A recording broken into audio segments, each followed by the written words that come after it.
Welcome to English Home, your daily English listening partner. Welcome to English Home. Have you ever opened your mouth to speak English, only to realize the words just wouldn't come out the way you wanted?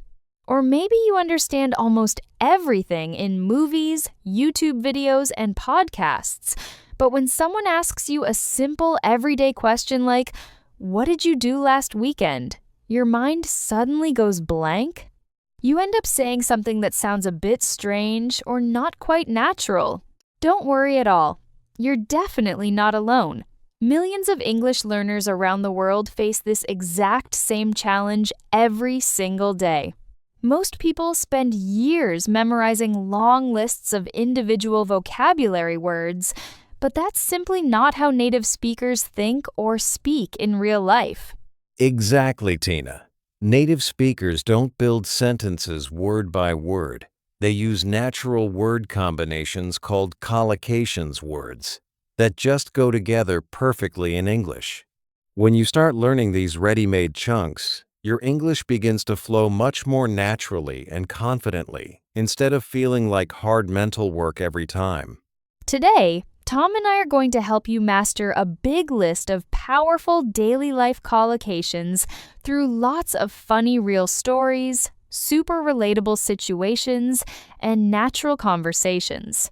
By the end of this episode, you'll have dozens of new expressions you can start using right away in your own speaking and writing.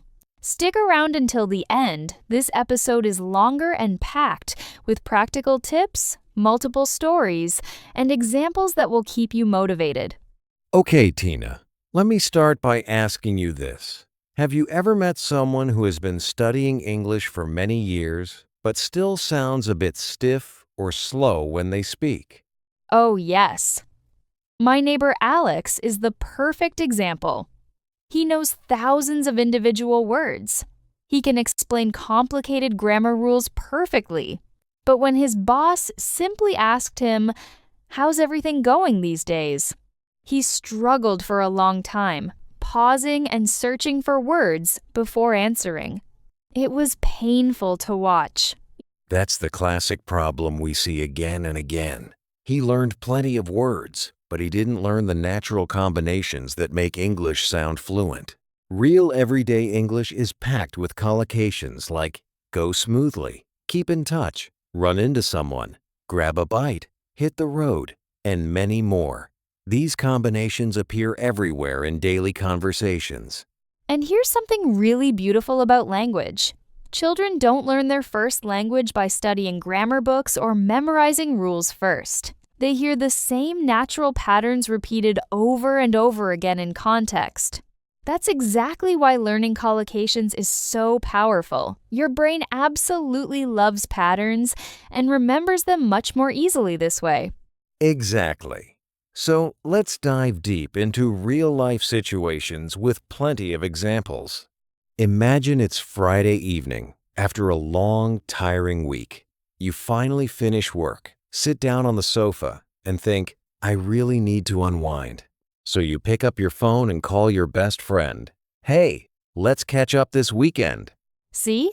Catch up is a perfect and very common collocation. We don't say meet up information or update each other details.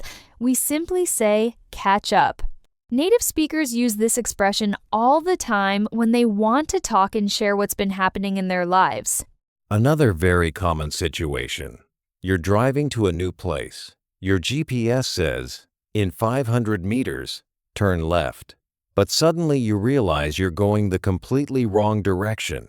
What do? You change your mind, turn around at the next exit, and hit the road again. Exactly. Change your mind and hit the road are two very useful chunks. Let me tell you a longer, funny story about changing your mind. That's so relatable for many of us. Now let's talk more about social life. Have you ever gone to a party or gathering where you didn't know many people? The room feels a bit awkward at first. Break the ice is another beautiful and very useful collocation. It means starting a conversation to make the atmosphere more comfortable for everyone. Speaking of keeping in touch, I have another personal story. My cousin moved to another city 2 years ago for a new job. That's such an important lesson in life. All relationships need maintenance. You have to make time for the people who truly matter to you. Now, let's move on to work and study situations, which many listeners deal with every day. Imagine you have an important project with a tight deadline. I remember a time when I was preparing for a very important work presentation. Everything was ready 2 days in advance, but the night before the big day, I suddenly lost confidence. Wonderful collocations in that story. Lose confidence, do your best, keep going, give a presentation, go smoothly. Here's another very common situation. You're at a nice restaurant with friends. The waiter comes to your table and you place your order. Exactly. Hit the spot is one of my all-time favorite expressions. It means something is exactly perfect. Now, let's talk about health and daily habits, something many of us are working on. A lot of people want to lose weight. Let me share a longer, funny personal story about getting in shape. Last year, I finally decided to get in shape. That's really inspiring, Tom. Another important area in life is decision-making. Sometimes you face a difficult choice. Now, let's explore even more situations. Imagine you're planning a trip. Traveling is full of great collocations. Another one, if the experience is amazing, you can say it blew my mind. Back home, in family life, parents often take care of their children. When learning English itself, many learners put off practicing speaking because they feel shy. Now let's talk about emotions in more depth. Have you ever been waiting for some important news and you just couldn't sit still? Here's a deeper truth for all English learners listening right now. Many people waste years searching for secret methods. Don't compare your progress with others. Some people learn faster. Some learn slower. Before we finish this longer episode, let's take time to review many of the powerful collocations we learned today. Try to use at least 7 or 8 of these collocations today and in the coming week. And remember this important message. Don't just study English, live English. If you enjoyed this longer episode, please hit the subscribe button. Thanks for listening all the way to the end. You're doing an amazing job.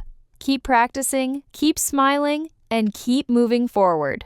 See you in the next episode of English Home.